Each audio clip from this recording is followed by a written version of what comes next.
Hello, everyone. Welcome to today's webinar, Evaluating Trading Ideas with Intelligent Backtesting. Today's presenter is CQG Product Specialist, Helmut Mueller. Welcome, Helmut. Hello. Hello, everybody. Hello, Tom. Hi. Great to have you here. My name is Tom Hartle. I am CQG's Director of Product Training. I'll be your host and moderator today. Before we get started, I want to mention a few housekeeping items. If you have any questions during the webinar, please enter them into the Q&A section window at any time during the presentation, and we'll have Helmut answer the questions at the end of the webinar.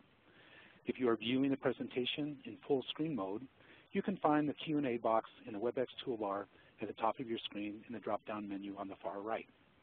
If you're having any sound issues, please contact the host via WebEx chat. We'll be recording today's webinar, and it will be posted within 48 hours to the events section on news.cqg.com. All registered attendees will receive an email link to the recording. Now it's my pleasure to introduce Helmut Mueller. Helmut joined CQG in 1997 as a customer service technician, and within a year he was promoted to CQG Product Specialist.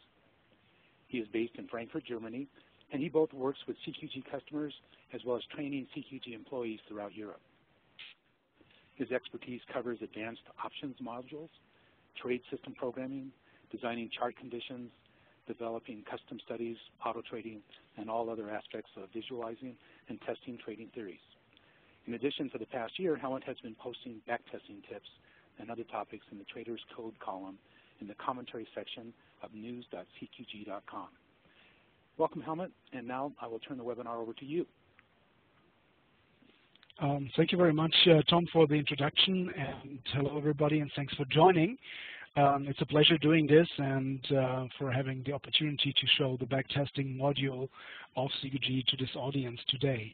I start screen sharing immediately, and you'll have the chance to see a CQG full screen mode of a mini S&P chart in a second on your screen. I hope that everything works fine as it should. And we go right into the backtesting. So I separated this into 3 steps. First of all, I want to show how to build a trading system, because these steps, how you create the trading systems, are always kind of the same. So there are a few things you have to take care of before you get to a complete trading system. In the second step, we want to look at the outputs of the trading system. What is the information you're actually getting from your trading system? And then we go into the mode of changing the trading system around, modifying it, and also look into the optimization methods of CQG, what you can do on the optimizer, or we call it trade system optimizer. We will use a very, very basic example. I don't want to go into very high complicated trading systems just to show how great it is and what the things we can do. We keep it very basic to give you a chance to follow really the steps that are needed. There are more sophisticated things, as Tom already mentioned, on the website. We don't have a very unique marketing name for our backtesting module or for our language, so it is all simply behind the formula toolbox on your CQG screen. So if you click on the formula toolbox, usually the 1 or 2 boxes are coming up on your screen. If you have only the first box, what we call the Define Users Formula box, you simply click on the toolbox item to open the second box with it, and it remembers that setting. So if you close it and you reopen it again, it will remember the formula toolbox opened with it. I want to go quickly over the items you see in the Define User Formulas box.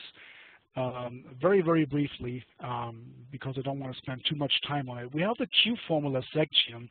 This is actually more or less designed for spreads, not so much for backtesting. Anything you want to do for spreading charts or artificial spreads, you can do in the Q formula section, and you don't have to type the complicated spreads as maybe outlined here all the time you want to do something.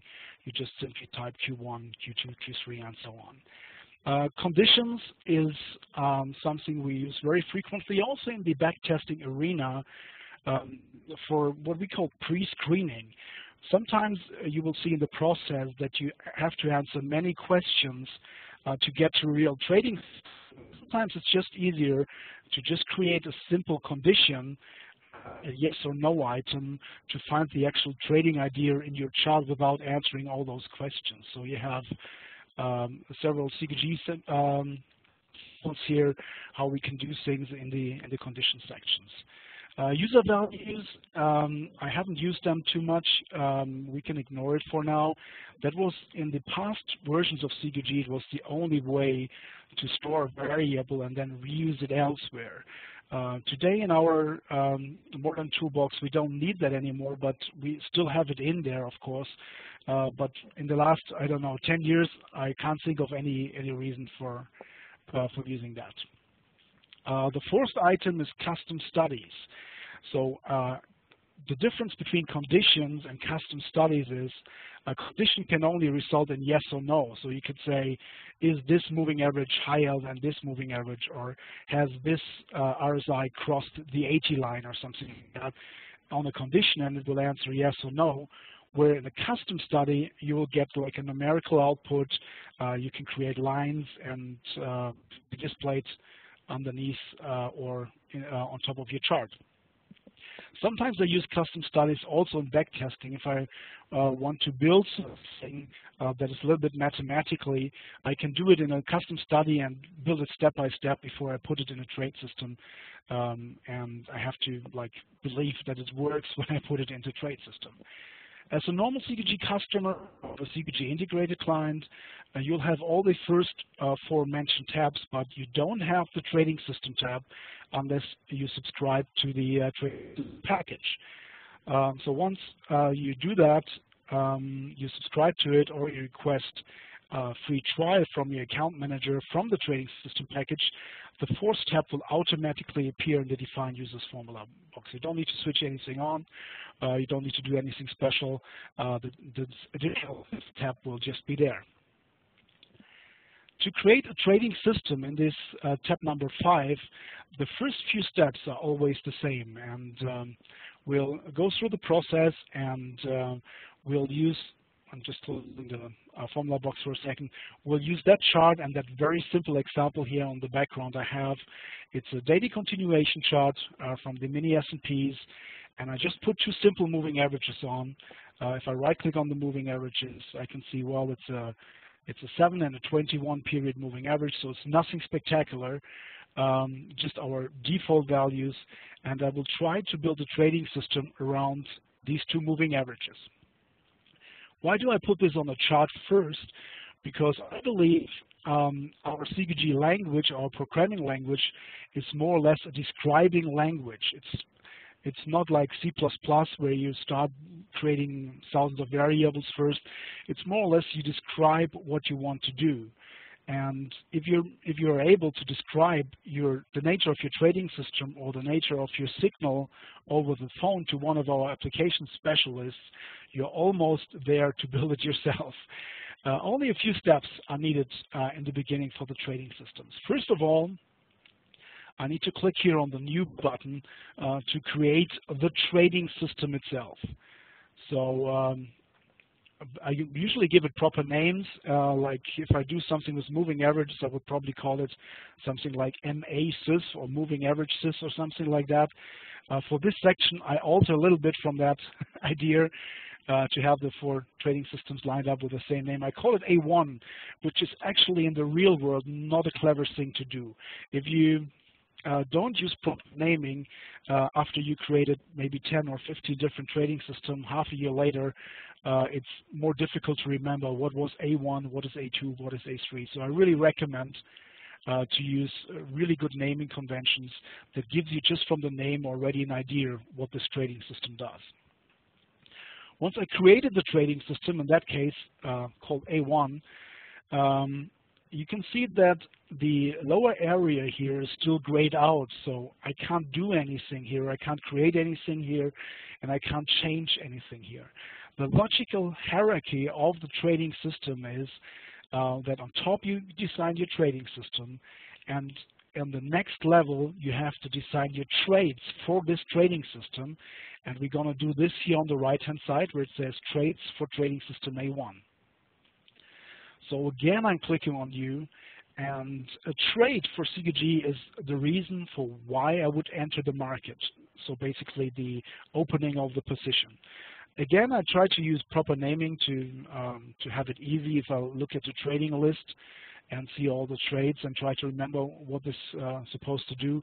I call them usually something like long 1 for my first long trade, or long 2 if I stack orders and things like that, and vice versa, short 1, short 2, things like that. So in the trading list, I immediately know what trade is on.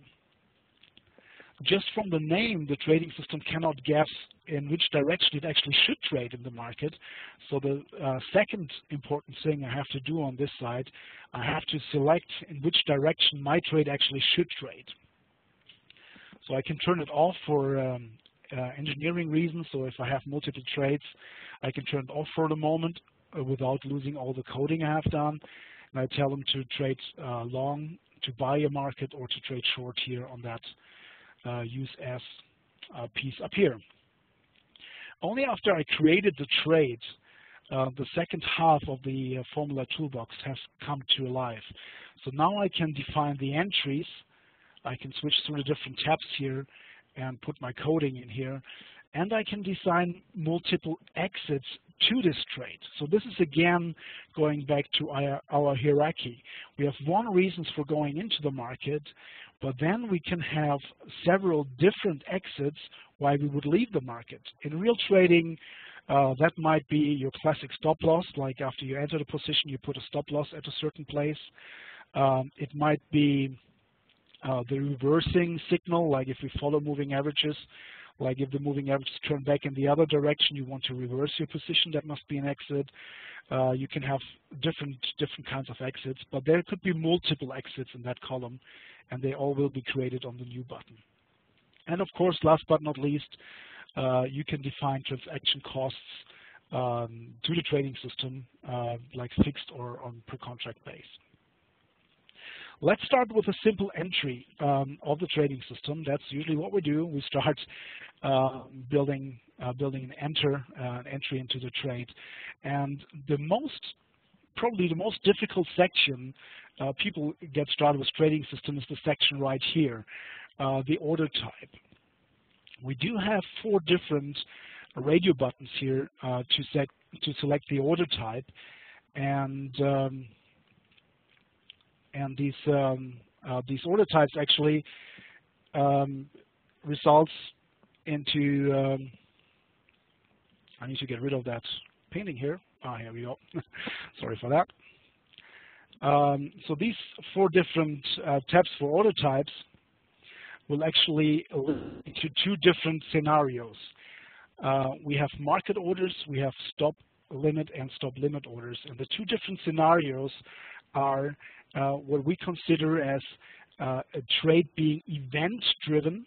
So something happens, what we consider as an event, which is probably the same like a condition on their market conditions.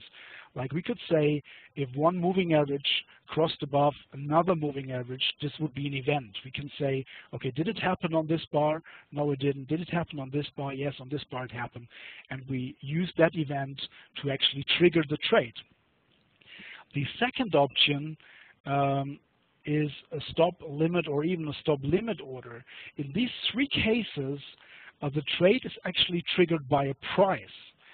So for example, we measure like the 20-day high of a certain market, and if we break the 20-day high of that market, then we want to trade in that direction, like a breakout trading system, for example. In these cases, the trade would be price-driven, and it's just like in real trading, because you know the price where you want to trade. You could already put your stop order, your buy stop, for example, into your trading platform, and once the market goes there, it would trade, and if the market doesn't go there, it wouldn't trade. So the same principle applies to the trading system as well. If we use a stop order, most likely the logic of our trading system, or the mathematical function that defines our desired entry price would go into the price field, and most of the logic would probably go into the price field, where on the market orders, or what we call event-driven trades, most of the logic will probably go into the signal portion of the trading system. In our case, using the textbook example of just two simple moving averages, we would use the market order. So we can say bar by bar, we can scan whether these two moving averages had crossed or they had not crossed, and we trigger the trade by the event when they actually cross. The default in the signal section is the 1, so the first step is I delete the 1, and then I go to the formula toolbox here on the right-hand side to find my two moving averages I'm using. Basically, every element you could use for trading systems you will find in the toolbox. Under bar values, you would find everything that is price related. Like if you click on bar charts, for instance, you'll find open, high, low, close divided by 3, and all certain values that has to do with price. Of course, we do have all the studies we have in CQG also listed in the study section, and they're in alphabetically order. So I can just scroll down here and find the moving averages I want to use. Here we go. Here's the moving averages. If I click on the little plus here of the moving average, I have like 3 things. I have the moving average itself, and what we call the top envelope, like if you're using moving averages with like a percentage envelope, and the below envelope. In this case, I want to use the moving average itself. And I just select the one I want to use, in this case 21 period moving average, and I click on insert. Now, what it does for me using the formula toolbox is the system makes sure that the syntax of my programming is correct.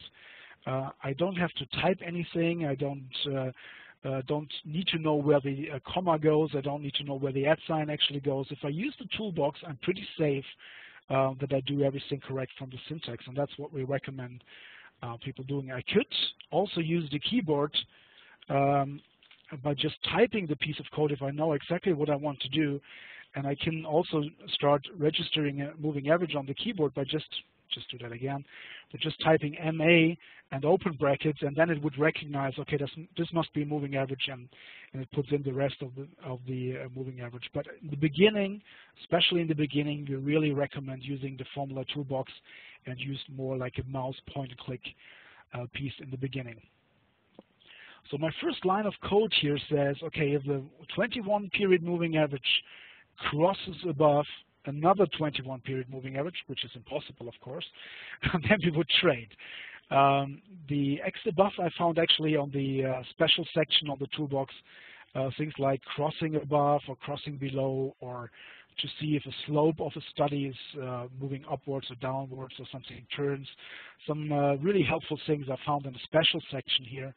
And if you hover the mouse just over it, it gives you a little mouse on text, a little hint what the actual function is doing. So it's pretty straightforward. If you're not sure what X below does, you click over it and it gives you a little on-site text.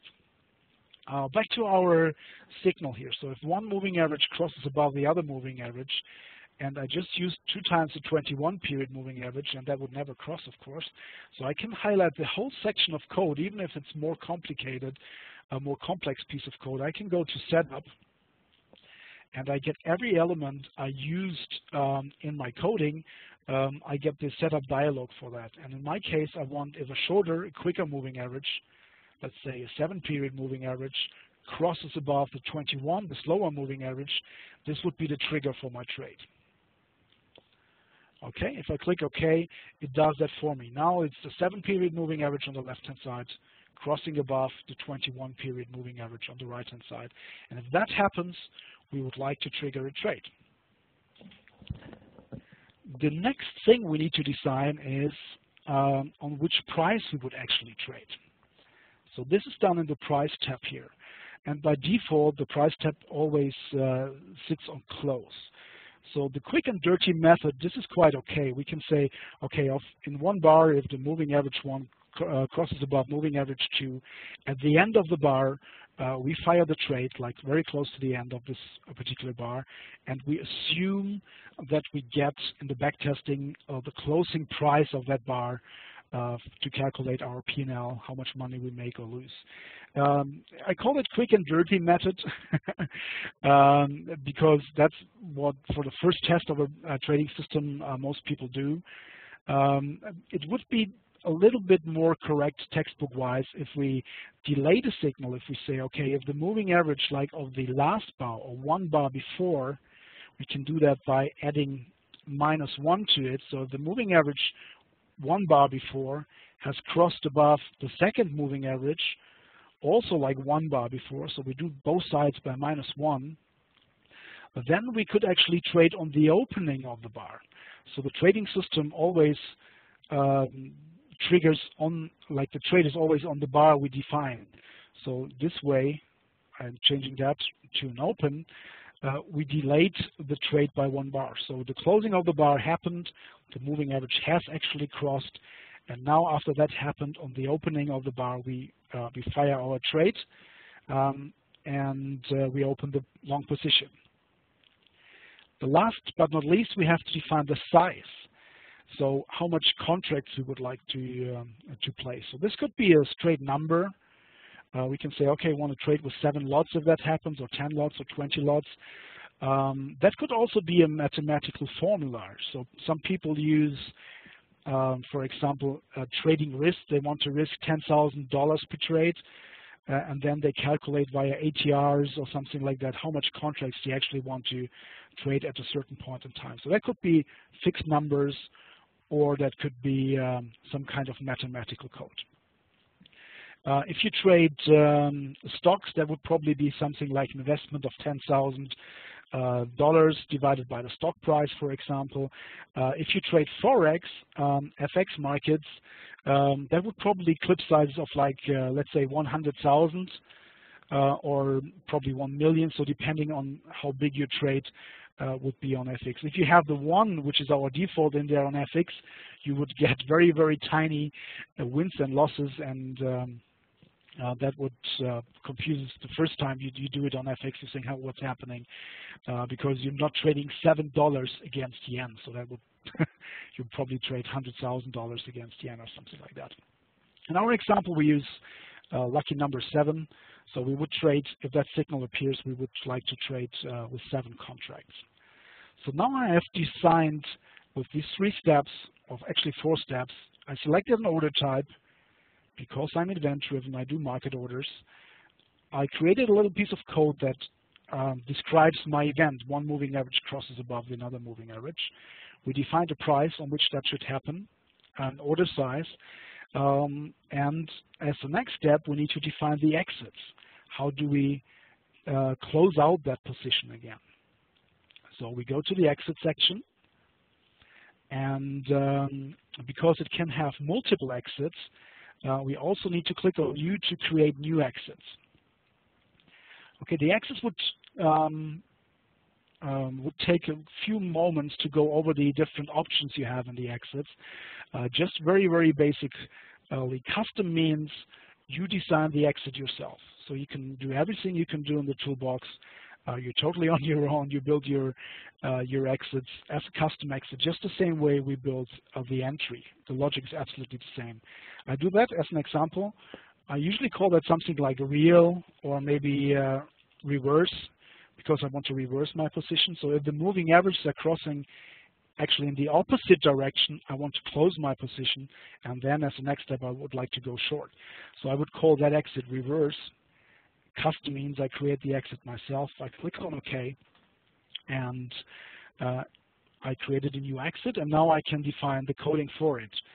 Because I want to save a little bit of time, I'm a bit lazy here. I'm going back to the entry. I'm stealing the code I have used on the entry.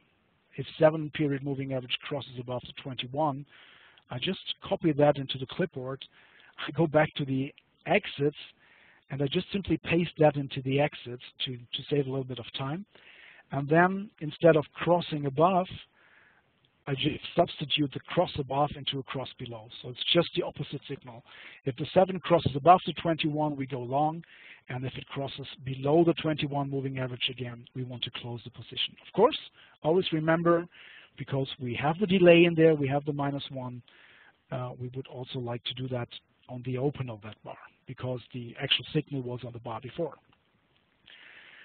Just click on New again, and just very quickly go over the what we call the canned exits. So we have a couple of exits that are so commonly used, everybody needs them, that we already built them into kind of automatical way into the system. So for example, a classic type, you enter a position, you want to have a classic stop loss. So I would probably call that exit SL for stop loss, and you just type in the amount of money you're willing to risk per trade. Let's say 7 lots, maybe that's $7,000, for example. And if you click on OK, it automatically creates that exit for me. I don't have to think about the coding, like referencing the open position and calculating the $7,000 into a price value, and all that is done automatically by CQG. So these canned exits just help us to get a little bit quicker through the different exit process. Just quickly go over the other things as well, like money management, just as mentioned, your classic stop loss. Break-even exit, a position that after you enter the trade already became positive, and you don't want to get this position into the negative range. You don't want to lose money on that position. You can have a break-even exit, but we have to define a floor in that case.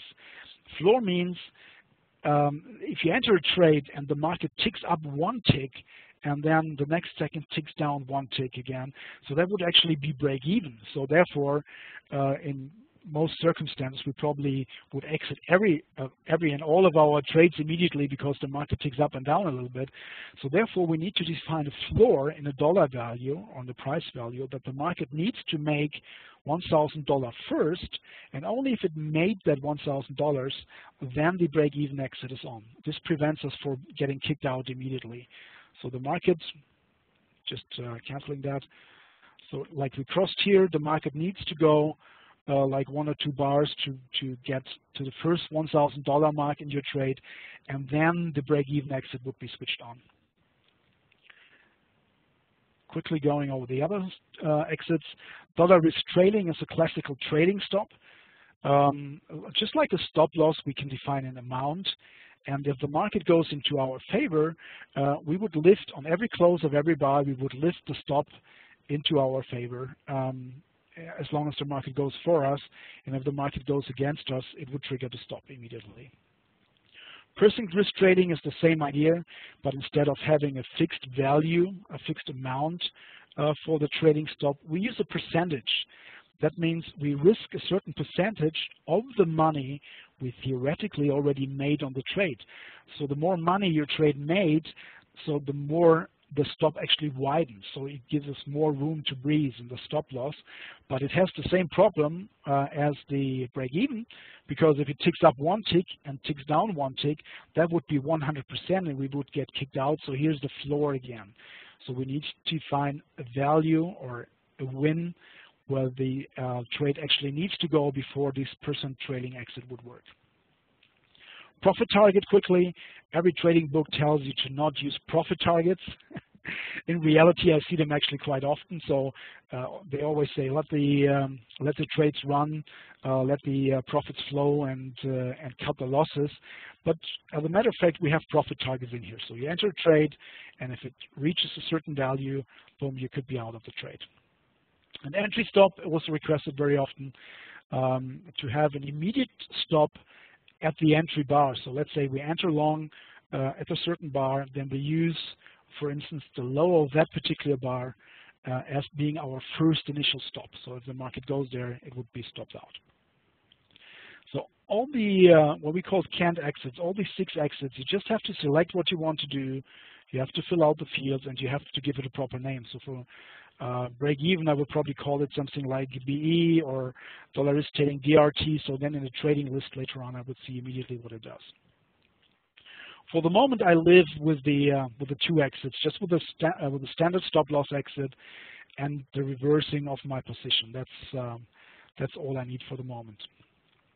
Now we have to design the short side as well. So we're trading long, and we want to trade on the short side as well. And to save a little bit of time, I actually prepared that. So if I'm stepping here from the A1 trading system to the A2 trading system, I already did that. So I have the entry. One moving average crosses above another moving average, again delayed by -1, of course. And I have actually three exits in there. One is unchecked, so I'm not using the dollar risk trading, but I'm using the stop loss and the reverse exits. And I created the same for the short side as well. So I have an entry, same principle, just the opposite if the moving average is crossing below. And also on the short trade, I have three separate exits. I'm not using the dollar risk trading, I'm just using the first two, and to get out of the trade. So it's exactly what we just created, but with both sides in, with long and short trades in. Once I have created the trading system, I switch on the toolbar button for it. And as you can see on the left-hand side, we already have an A2 button for this particular trading system on our toolbar list.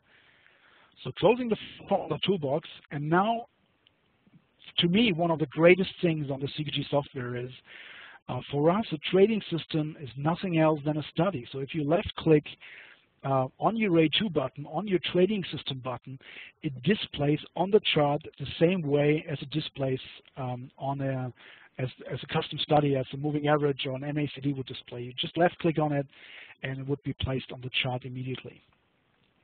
Because we didn't define anything special in the trading system that it's done for mini S&Ps. We didn't tell the trading system that it's done for a daily chart. We're just using very, very simple explanations. Just the moving average itself against another moving average, just a stop loss. That means the trading system is totally flexible through markets and time frames.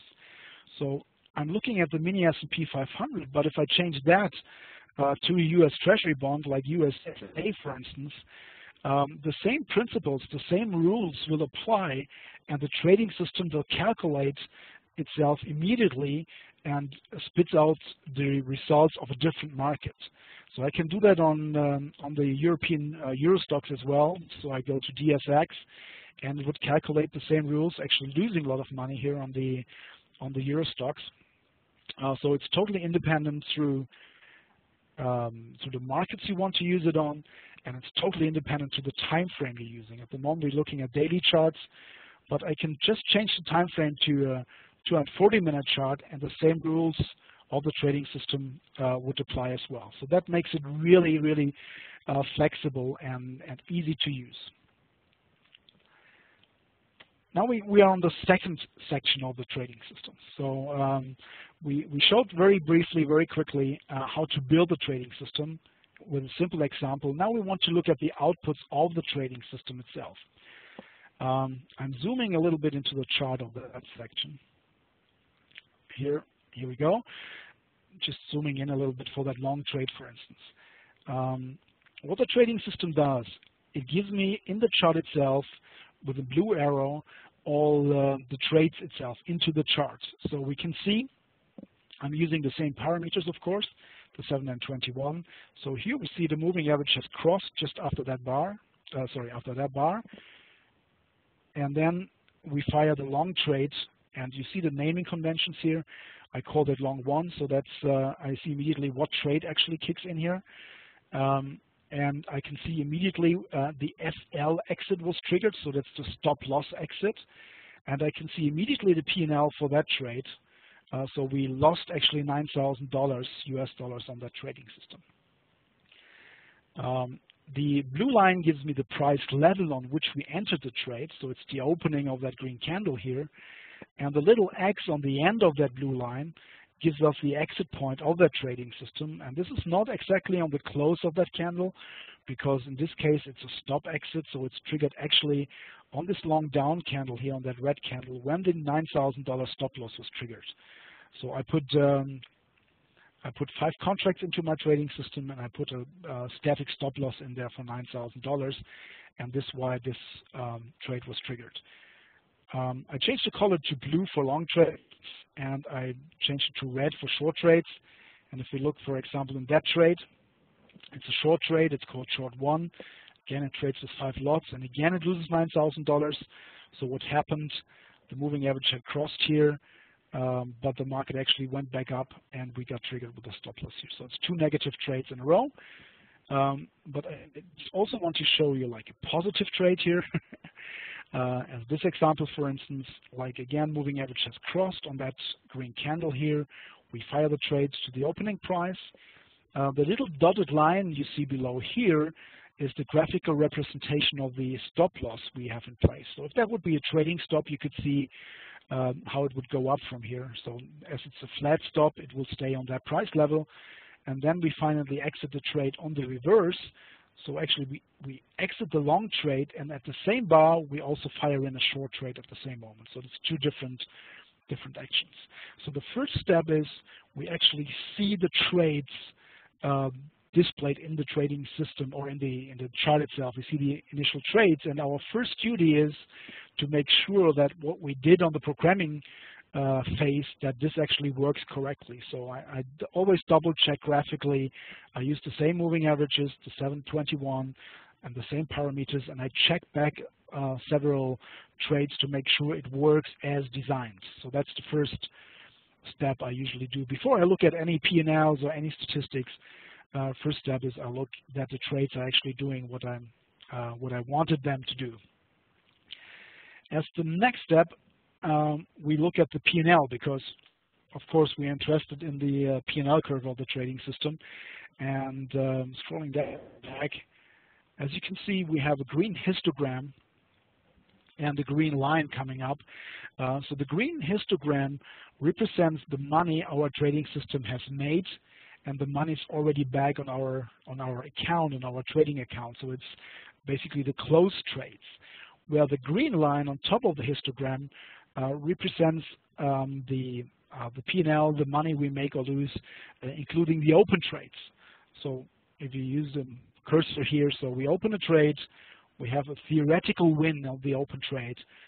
We really actually close that trade, so that theoretical win goes into the fixed win of the histogram. So that's the 2 numbers. Very obvious, if you have it in green, that means it's positive, so we're actually making money on the trading system. And I have the example, I think, on the Euro stocks. I'm switching back to DSX. If you see a red curve, that's usually a bad sign. That means you're actually losing money on the trading system. Going back to mini S&Ps because that looks much more friendly. So the next thing you have, the step number 3 in your trading system output, you actually have this box with statistics here. Let me actually make that a little bit bigger. Going to chart and going to the cursor value box and make that a little bit bigger for now, just to make it a little bit more readable on the WebEx.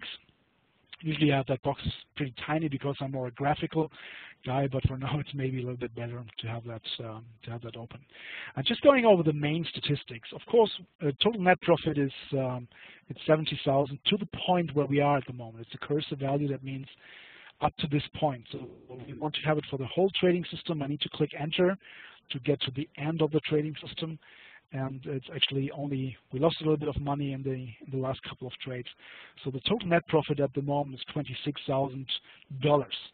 And this value is always in contract value. So if this is a mini S&P, which is traded in dollar, this would be dollars. If we do that on the Euro stocks or on the DAX contract, which is traded in euro, that would automatically be euro. So it understands the currency of the trade. If you get really, really big numbers of wins, you're probably trading something that's based on yen. So you get really, really big numbers. Just kidding. We have a total net profit and a closed net profit, of course. The total trade count, so the total of 98 trades were done on the trading system. We have an open position of 4, so we are long with 4 contracts right now. The percentage of our trades going long direction is 50% because we reverse the position every time. So we go long, short, long, short. I would expect that being something around 50%. On average, we are like 20 bars in a trade. So that's measured in bars, not days. So if you're on a daily bar, like we are at the moment, that's 20 days. But if you're on a 1-minute bar, that might be 20 minutes. So it's measured in bars. We take our average profit, which is the first warning sign on that trading system, I think. We only 100 trades. We only have an average profit of $200, 272. Average win if we only look at winning trades. A maximum win that's actually higher than our total net profit. So this would be our next warning sign. And we have average loss, of course, the maximum loss, and the maximum closed draw. Closed draw means from closed trades to closed trades. So it's not including anything that's open in open trades, where the max draw amount actually includes open trades. So we're making 26,000 on the trading system, but the biggest drawdown was actually 38,000. So this is not a good sign for a trading system. So the risk and reward ratio would be pretty bad. But hence, we have this very simple textbook example. And if two moving average would already do the trick, we would not spend all this time on trading systems and building and trying to develop them. So that's pretty common that you see if you start building your trading systems that you see negative and not so promising values. Maximum draw duration is how many bars you were actually in the draw before you have more money on your account that you had before, and that's 1,200 bars. That's probably the next bad sign. I think if I would trade that, my boss would already have fired me. That's about 4 or 5 years being in a draw. Maximum consecutive wins and maximum consecutive losers. So we had 7 trades in a row that were losing trades. And here's some ratios like profit to max draw and profit to loss ratio. Percent winners, pretty obvious. How many trades of our trades are winning trades? Only 33%. That's pretty bad. Remove to neutral is my favorite number, but very useless in that scenario if we have such a bad performance on a trading system. So the remove to neutral doesn't tell much about the trading system. I give you a better example in a moment on the remove to neutral. Next is time percentage, so how much time we actually involved in the trade. So involved means we are in the market, we're carrying a risk, we have to watch our positions. So 92% of the time we're actually in a trade. We got stopped out, then moving averages are crossing again, so we are back in a trade again. So most of the time we are in a trade. And the current drawdown is actually from the last highest point we had to the current value on our account. It's actually a drawdown from 71,000. It's probably pretty close to the maximum drawdown. No. Yeah, it's probably a pretty big drawdown because of the last choppy moments here. So we learned what the output is on the trading systems, the trades, and a little bit of statistics, and we can see immediately that this idea would probably not work. So we cannot trade that simple trading system, and this is exactly what would happen to you in reality all the time, because building trading system is not you start building something and it immediately works. I can promise you, if you do that and you get fantastic results, technically there might be some glitches in the trading system. It's an ongoing process. You have to test things, test ideas going forward to build the right trading systems, to alter them, to find something that really works. It's not just like you start learning C++ and the first thing you invent is Facebook or something. That wouldn't happen either. So trading system is a little bit of learning process and a little bit of work involved to get that going. What can we do with this trading system? I mean, a classic trend following idea would be pretty good. Like if you have long trends, you want to stay in the trends. It's a classic approach of many traders. And if the market gets choppy, you're losing money, of course, but you want to make more money in the trends than you actually lose. And one way of doing that is, for example, pyramiding trades. So if you're entering a trade and the market goes actually in your favor, you want to add a second trade to that. So I'm going back in the formula toolbox, and I show you another example of the trading system. It's called A3. And just quickly to show you what I did, so the A3 trading system is using the same principle for the long 1 trade, if moving average 1 crosses above moving average 2. But then I have a long 2 trade, a second trade in there, and I'm saying, okay, if the moving average 1 is still greater than the second moving average, but the open position profit is greater than a certain value, I parameterize that so that I can change the value from outside. If that is if I'm making some profit to that first trade, then I'm firing in a second trade. So that's the idea behind the trading system. And if I do that, I'm just removing the number 2, and I'm doing the number 3 trading system, quick and dirty. You can see here on the short trades, it actually goes into our direction. Then after it makes a certain amount of money, it keeps firing in trades, especially in longer trends. So we had the first trade in here. Then we made a little bit of money on the first trade, so we fire in the second trade, we fire in the third trade, and we fire in the trade number 4. And we close it all on the reversal point. So all of our trades are closed out here, all 5 trades basically. And then if you look at the statistics of the trading system, and if you look at the P&L curve of the trading system, all of a sudden this trend following system starts to work a little bit. So you get a little bit better numbers. Maximum consecutive wins, maximum consecutive losers are high. So by altering like step 1 trading system, then by altering your behavior of the trading system, by building something to it, you can immediately change the results of the trading system, and then you can compare the 2 trading systems against each other. So you can place both trading systems on the chart, and you can compare statistics with each other. You can see how this one behaves, how the other one behaves. Because, as I mentioned in the beginning, a trading system for us is a study you place on a chart. I have a much better statistic now in the pyramiding method, because the losing trades would be rather the same than I had before if the trend is not developing in my favor, losing money. But if the trend is actually going in my favor, I'm adding positions to it, so the statistics gets much better. And I take that opportunity to explain my favorite statistic, what is the remove to neutral. That's a percentage number of how many trades you actually could miss before your trading system is not making any more money. So i.e., we take the best trades on top of the list, the second best trade second, and we list all the best trades, best to worst. And then we start cutting away your best trades, like the best winning trade, which is your maximum winning trade, the $90,000 trade. We cut that away, then we cut the next one away. And we do this till all our profits, like the total net profit, goes to 0. That's why that number is named remove to neutral. So if the total net profit of the trading system is 0, and we have cut away a certain number of trades, in our case, that's almost 24% of the trades, like 23.98.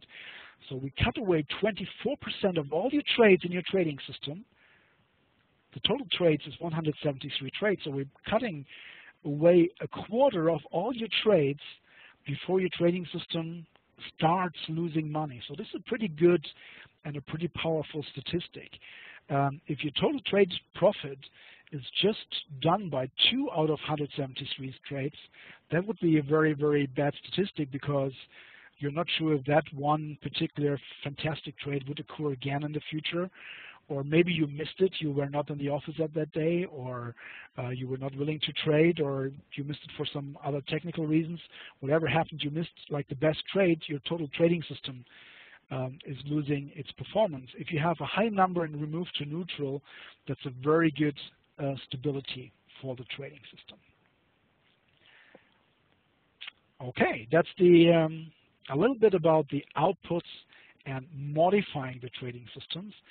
And last but not least, we do a very small peek into the optimization process of the trading system.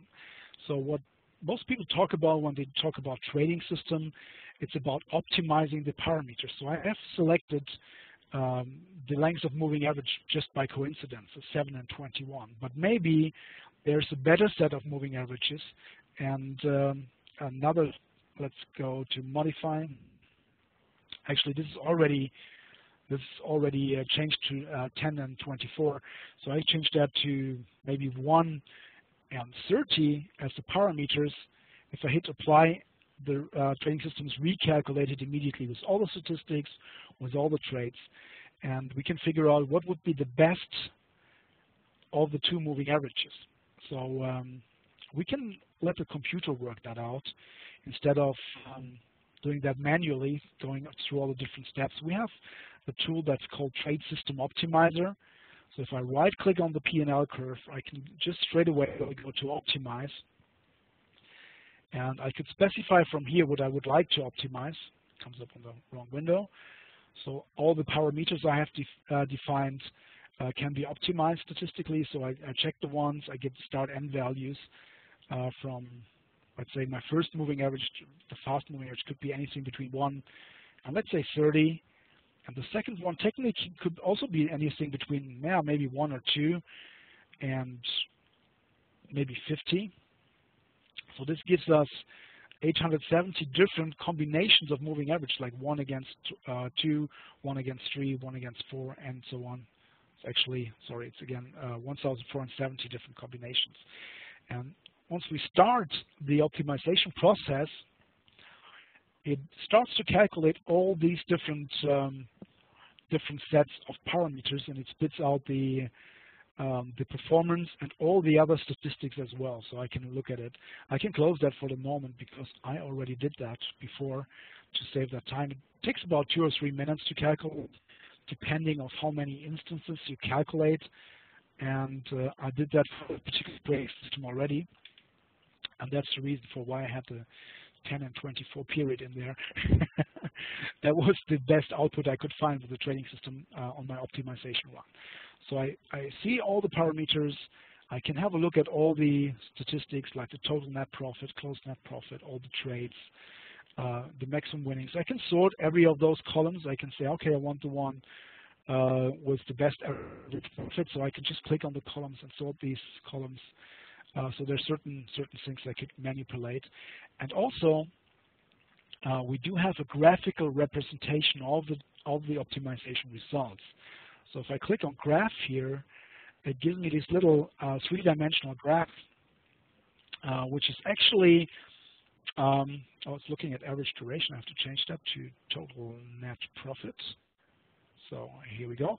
So what it does is give you fast moving average on one axis, on the x-axis here, and the slow moving average on the slow axis here, which is the epsilon.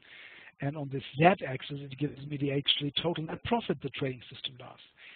And this graphic is not really there to go ahead and just point which one would be the best set of parameters.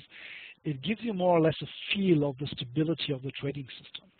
What you don't want to see is if you have high spikes like this one here, where if you use especially this particular parameter, you get high profits, but if you alter your parameter one step to the left or one step to the right, you actually have less profit, or sometimes you actually fall into a deep trough. So that's, if you get these spikes, that's usually not a good sign. And the trading system would probably be pretty unstable on different markets or for the future. What we want to see here is like building of like flat top plateaus, that you have a whole set of parameters that still give decent results. So if I see a trading system, if I get stuff sent by our customers at times, I just, for interest, I just optimize them very quickly, just let an optimizer run and look at that statistic just to get an idea how stable the trading system actually is. So that's the last piece of output we have, like from the optimization process, to have a clue about stability by looking at these 3-dimensional graphs here of the optimization process. Okay, that was, we're pretty good in time. It was intended to be 45 minutes. We're a little bit above time. That usually happens. But I hope I had a chance to give you a little bit insight what we can do with the CQG trading systems, what output we would expect after we build a trading system, and what we can do with a trade system optimizer. Of course, it's a simple textbook example, and it's probably not what you want to trade tomorrow, just 2 moving averages, but it should give you an idea what steps you need to take for the trading systems. Last but not least, I have one more window open. Tom already mentioned that in the beginning. On the CQG website, news.cqg.com, we have all kinds of market commentaries and lots of sophisticated Excel sheets. Actually, Tom is doing, and I'm writing a column called Trader's Code, where like probably 90% of the articles are my articles. Sometimes other application specialists of CQG write something in here as well. And all these articles used to be very short reads, so it's not an article that it takes you on for an hour or so. They're really short and tiny reads about one little aspect of trading system, like in this example, if you want to do something with Renko charts, it gives you like an example of what you can do, how it looks in the toolbox, and sometimes if there's a little bit code associated, if I wrote a trading system, you can actually download the pack of the code here as well. So there are short reads on different topics.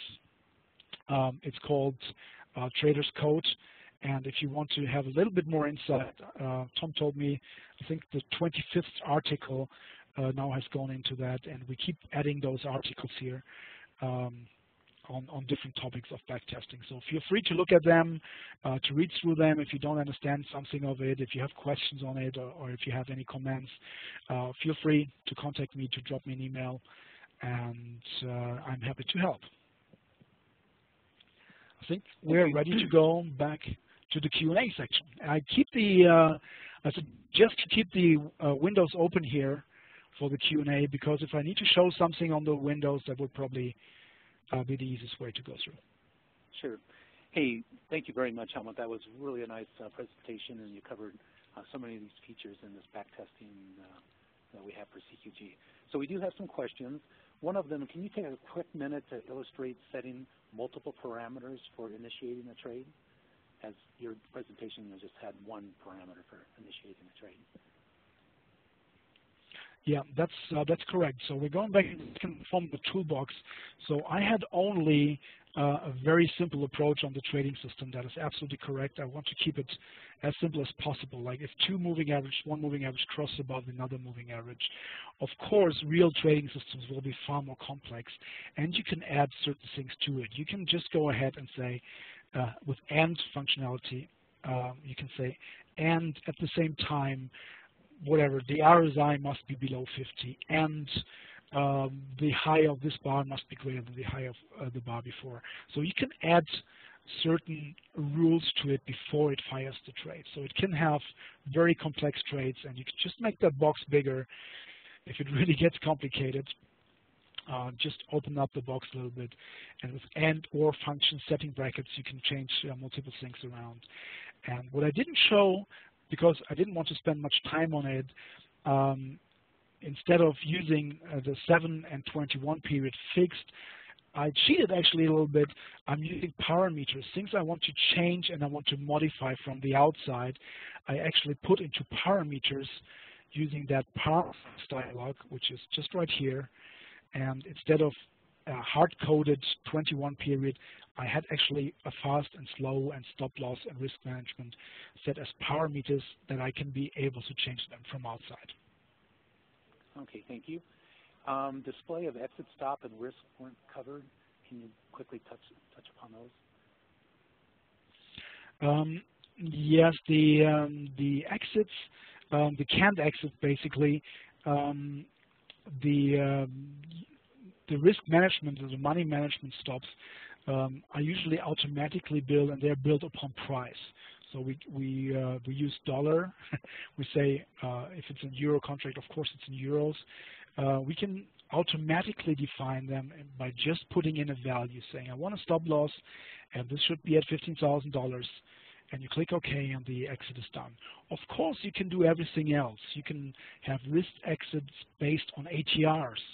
You can have things based on channels.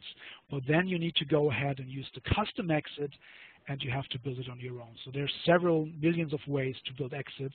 And we do actually have some very helpful examples in the traders columns. I have a super, I called it super template.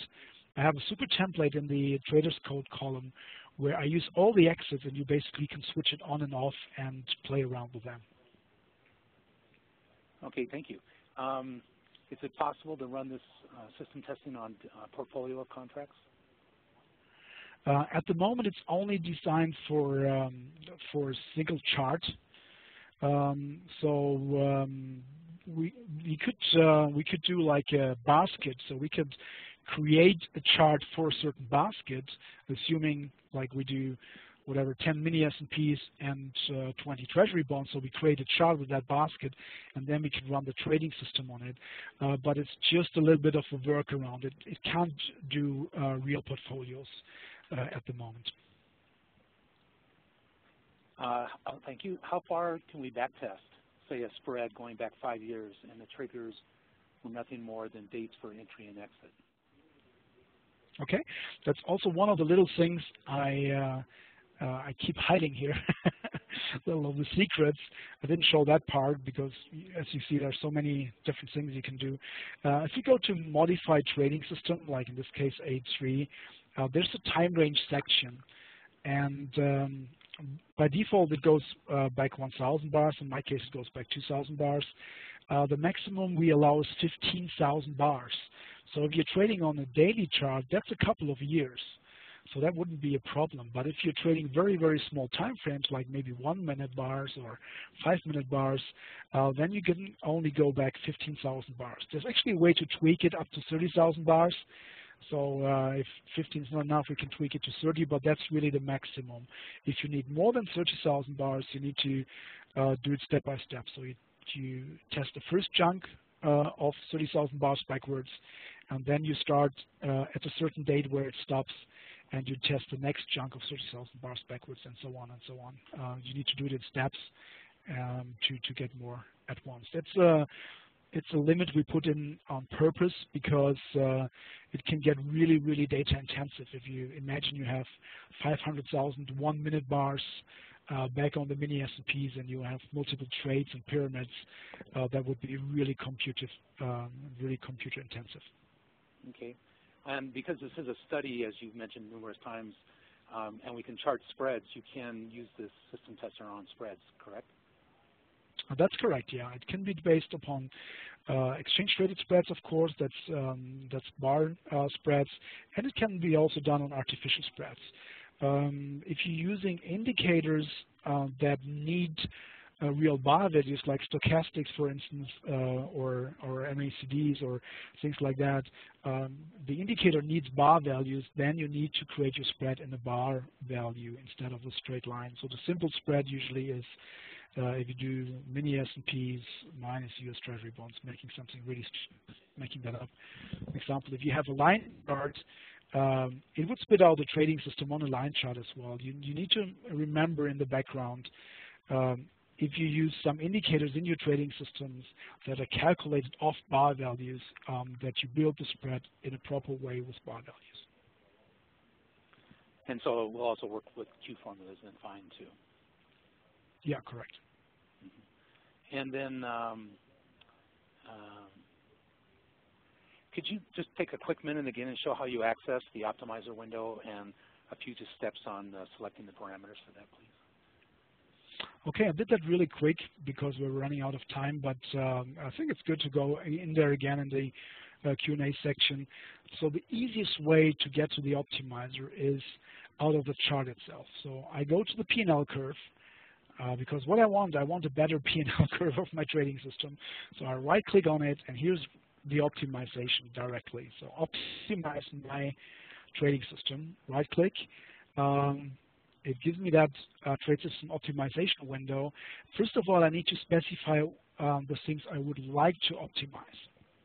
And the trading system or the trade system optimizer automatically understands that I'm on a mini S&P chart, that I'm on a daily continuation chart, and it automatically does understand all the parameters I have put in place. So this is a little side note. You can optimize only things you have put into parameters first. So if you build a trading system very basic with 7-period 21 and you don't create parameters, then you can't optimize it. So you have to put everything into variables, into parameters in order to optimize it. Then you select the ones you want. And let's say we want to optimize the 2 moving average. So I'm just checking the one the optimizer should pick for the process. And I need to define a start value and an end value. So let's say I want the moving average, the fast moving average, being anything between a 1-period moving average and a 50-period moving average, so I can type that in and give them the values.